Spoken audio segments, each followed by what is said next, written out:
I am Dr. Sajid Ansari from Lucknow. Uh, Thank you, all the seniors, Dr. Alok and everyone. Uh, Topic allotted to me by Scientific Chairman Dr. Manoj, I think, is screening of severe skin type 2 diabetes. When and how? But I think he forget to mention one more W. Why? Why to calculate risk? Why? This diabetes is some different than the other population? Is it true?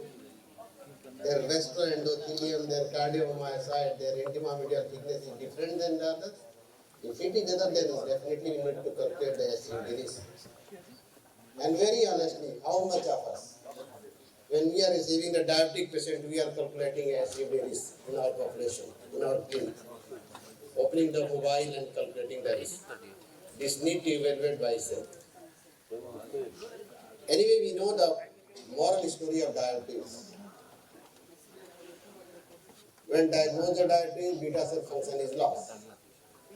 This is story before 25 years, 30 years when I was PG. But when you see regarding the SCVD, when you diagnose the diabetes, see the structure of vascular endothelium, see the structure of cardiomyocytes, everything is going to be deranged. They change in vascular endothelium, loss of function of cardiomyocyte, diastolic dysfunction, it is feeling pressure. And that's why this is mandatory when you receive the patient of diabetes, you go and calculate the SUD risk. Concern is which risk to be used in Indian population. There is no validated risk score for Indian population. Issue is you should be used those risks that is more closer to our population and that the Q risk score somehow. That is not absolutely. Anyway, this is data for this diabetes and cardiovascular disease. When you diagnose the diabetes with all incoming risk factors, smoking, high blood pressure, and abnormal lipid layer, there is increase in trend of cardiovascular disease 2 to 3 fold. And we know there is a different literature that till 2040, 2030 will be capital like this and this, but never say capital. We should be able to control it. We are more focusing on this lifestyle modification. So, it's a fact that when there is a diagnosis of diabetes, there are different kind of cardiovascular disease, atherosclerotic cardiovascular disease that occurs 15 years earlier than the normal population. 2/3 population are attributable to cardiovascular disease. HF is a big elephant in diabetes. And don't think always when patient is symptomatic, he is coming with shortness of breath and he is having this heart failure.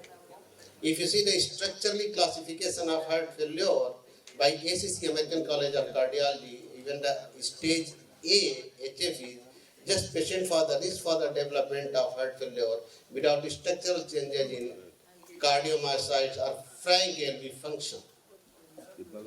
So a risk of HF calculation is important, and the coronary heart disease is 2 to 4 times more common than the normal population. We know there is modifiable and non-modifiable risk factor. Along with this, there is some more traditional risk factor, especially in the women with the history of preeclampsia and this vasculitis and so on. So hypertension, smoking, obesity, physical inactivity, dyslipidemia, macroalbuminuria, age, family history of premature. These are traditional risk factor, but what is the emerging risk factor? That is the more important. Concerning what is the non-invasive method that you can going to calculate the SCVD. So one thing is you calculate a simple risk factor. Either you are using score risk, FRS, SSC, HAQ risk, you calculate and you adopt in your practice some non-invasive method for see the structure of vascular endothelium. So I will present data with 3-4 things are very important, not a research methodology in our practice. While see the structure of vascular endothelium, you go and see the level of HSCRP, intima medial thickness, pulse wave velocity, ABI. So these things is important. So if you see this classification for this, if age is less than the 40 and age is less than the more than the 40 years, with the risk factor, traditional risk factor, at least you go and see the surface ECG, resting ECG. And after resting ECG, always patient is okay, I am all right. No, you are not all right. Just I am looking ECG. And if you are thinking there is some risk factor with that one patient, you go for some stress procedure. That is the more important. Stress procedure in form of TMT, very simple and cost-effective method for calculation of this coronary. Or if there is a contraindication to TMT, you go for some stress procedure like stress echocardiography, either by pharmacological stress or exercise stress echocardiography. If your resting ECG having early BE and some use of this, having history of digoxin and bundle branch block and history of aortic severe aortic stenosis, WPW. So in this condition, you go and for some pharmacological stress like downtown stress echocardiography, that is the more informative. And in spite of this, if still some there is residual risk you are thinking, then one is a very but little bit expensive. Coronary artery calcium score is a very important. I will come in the detail that how you interpret the coronary artery calcium score. So relations to progression of disease, arteriosclerosis and diabetic condition. So intima we are looking at the three stages.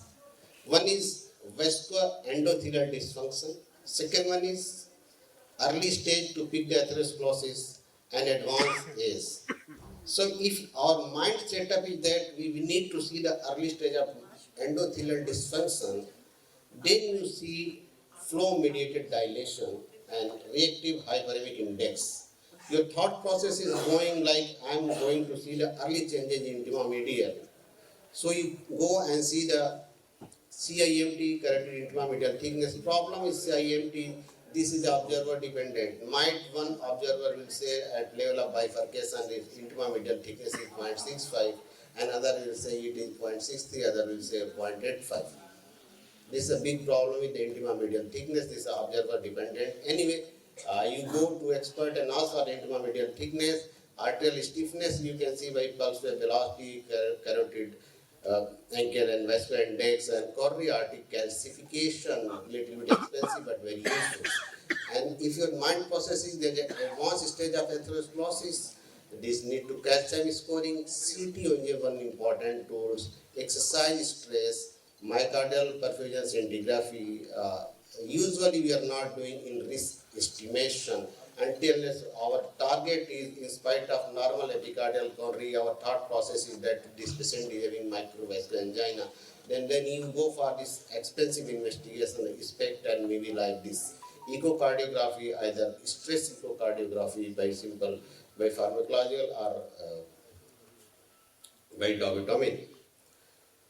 Coming to pre-symptomatic screening of coronary heart disease in diabetic patient, obviously you spend more time in this history examination and sub-lab investigation.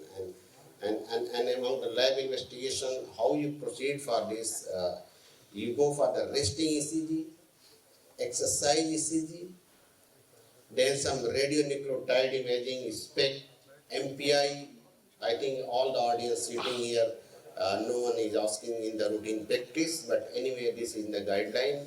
And more useful is the exercise TMT or echo or stress echocardiography, and related to the sensitivity ECG, sensitivity is absolutely 10 to 20%, TMT around different literatures 70 to 75%, downtown stress echo around 80 to 25%.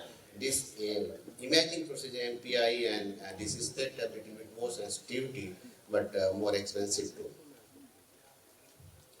With this, coming to coronary artery calcium score, we know when so many times this has happened that we are sending patient for CT angio and then calcium score is high.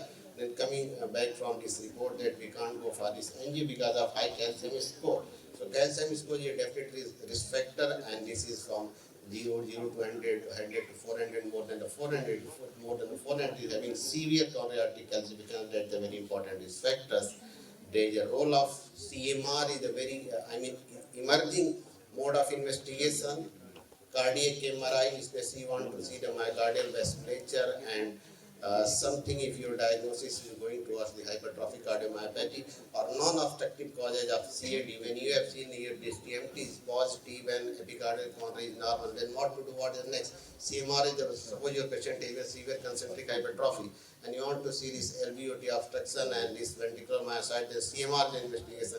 Here again is the problem, the CMR remoting and this hypertization is a big concern. But that's the important tools to see this myocardial vasculature and cardiomyocytes. Coming to this is $1 million question, that which score we will like. Framingham risk score, not too much, variable in that score is there. Score risk evaluation, very important was systemic coronary risk evaluation. Especially, but not very close to ProChem score, and then as discussed, this QRIS 3. So you can adopt, just open your mobile, feed the different data, what is the age of the patient, systolic blood pressure, LDL level, HDL level. If you open the QRIS 3 score, there is some more variable, this past history of vasculitis and history of rheumatoid arthritis, and some more variable will be there. So you calculate it and what is your plan. Coming to HSCRP level, this is a marker of inflammation. One is the CRP, that is not acute phase reactant, but in comparison to that, HSCRP is more specific for this intima of this artery, and having definitely correlation, this 0 to 1, 1 to 3 and more than 3. If your patient having a more than the 3, then definitely he is coming in the high risk category. So this is a cost effective investigation you can adopt in your practice.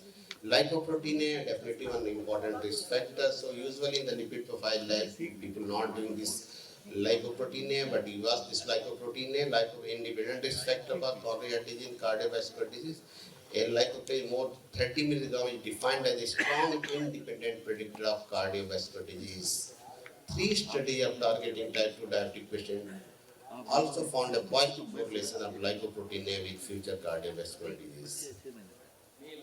Coronary calcium score, as I explained, just you ask for this scoring if patient is not possible to go for a coronary angiogram, and scoring if it is coming 100 is in the mild category, 100 to 400 and more than the 400. There are so many literature is having a strong correlation with the future outcome, not exactly obstructive CAD, but symptom like CAD, a symptom of the ischemia in the diabetic patient.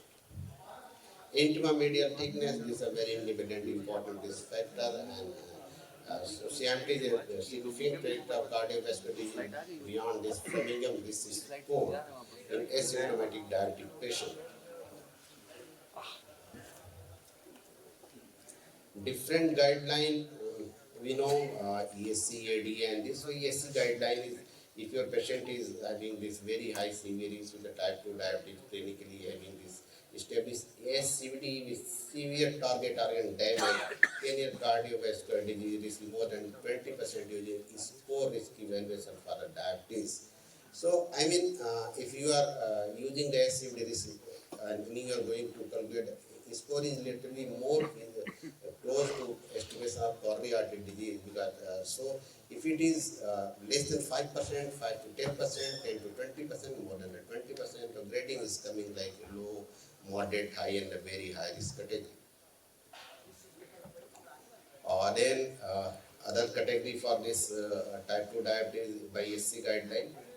So recommended to assess the cardiovascular risk in patient with diabetes. It is recommended to screen the patient with diabetes or presence of severe target organ damage. This is a class 1 level, class 1 indication level A. And it is recommended to assess medical history and presence of symptoms suggestive of SCVD in patient with diabetes, class 1 level of evidence B, and in patient with type 2 diabetes without symptomatic SCVD to severe target organ damage. It is recommended to estimate 10-year CVD risk via score risk model in the diabetes level of evidence A, and level is B, class 1 and level of evidence B. And then coming to different, peripheral arterial disease, the important one in the diabetic patient is a lead screening of this lower extremity arterial disease is one important concern. So we go first clinically and see the peripheral pulses. This is more important rather than to jump for this investigation, and if it is you are suspecting and by other methods, so you go for investigate the peripheral artery also. Then atrial fibrillation was a very important concern. If you see the literature, usually diabetic patient is hypertensive, not all hypertensive. And if you see the percentage of non-atrial fibrillation in diabetic patient, this year somehow literature 20 to 30%, and that patient landed into frank atrial fibrillation and the CVA. So one thing is there is atrial fibrillation in front of it is easy to diagnose, there is no problem. But when there is a high risk patient, high atrial fibrillation, how to know this might in future develop atrial fibrillation, diabetic and hypertensive patient. So if high risk patient, you're definitely asking for the ECG, it is normal, and most of clinicians are asking for echo also. And if you are asking that by echocardiogram report, it is mentioned that the patient having type 2, type 3 diastolic dysfunction, having high LA index volume, having high LV filling pressure, and tissue Doppler velocity is high, index volume is high. So what is that mean that there is pressure more and more reflecting in this pulmonary vein, and there is more and more possibility of ectopic foci. So in that kind of patient, you go for frequent investigation of this either surface ECG or Holter monitoring. And if there is not a frank changes, if it is changes, definitely you go for the NOAC or BK, whatever hospital, whatever your concern. You give the primary prevention for this atrial fibrillation. NOAC is important. The issue is coming when patient is looking at rhythm sinus, but R risk factor is there. LA is dilated, so type 3 diastolic dysfunction, restrictive pattern, high in filling pressure until now this rhythm is not this kind of patient. This 20 to 30% of population going to develop atrial fibrillation. So in this session, there is your clinical sense and what to do. This is for you. Then coming to heart failure, big risk, we know that echo is a very important tool, but that does not mean that all patients in the early stage having this loss of LV function. The calculation of LV filling is very important. That's why FF is now very important entity. Other is a calculation of pro-BNP, anti-pro-BNP, and anti-pro-BNP right now easily investigation and cost effective also. So you calculate the anti-pro-BNP level, and then yesterday there was a very day for yesterday. It was a very good lecture by Dr. Rakesh, asymptomatic heart failure, what to do in mass screening. So asymptomatic heart failure pickup is more important. So while how to pick up, one is the clinical history and another is the echocardiogram is very important. So never forget to evaluate the diastolic parameter, their filling pressure, pulmonary capillary wave pressure, inspiratory collection, IBC, all these things are always important. So again, this is guideline recommendation on the screening for the atherosclerosis patient or diabetes. This term you go for calculate cardiac calcium score, you go to see this HSCRP and all these things. Sometimes repetition is there. So if I will to summarize in my words while dealing with a diabetic patient, because this is the best for raw in a diabetic patient, that they are more prone for development of thromboembolic complications. So you spend your little bit time while going to calculate this risk factor and plan whatever possible. Give the planning is the important. While giving the planning, you can optimize your treatment. Regarding risk factor, I explained clearly there is no validated Indian risk score, but Q risk 3 is little bit closer to Indian and SS population. And because of we are planning for the primary prevention, so in the primary prevention there is a big debate always going what the role of statin, nicotinamide, and the patient is having atrial fibrillation, knowing and these things. So you plan your treatment accordingly. Thank you, this is all from my side. Welcome for my side. Thank you, Doctor, and thank you for your highly informative talk. Any questions on this topic, please? Yeah, boss. What is the best how you talked about the Curic 1, 2 and 3. Zero. So for the RSSDI, which one is recommended? I don't know really RSSDI guideline.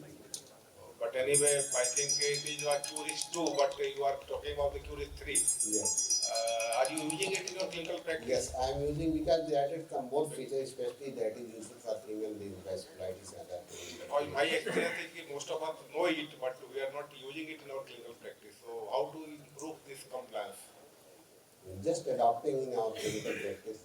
repeat it, spending more time with the question. Yes, that is the more important. Here is three. Thank you. Good talk. Thank you.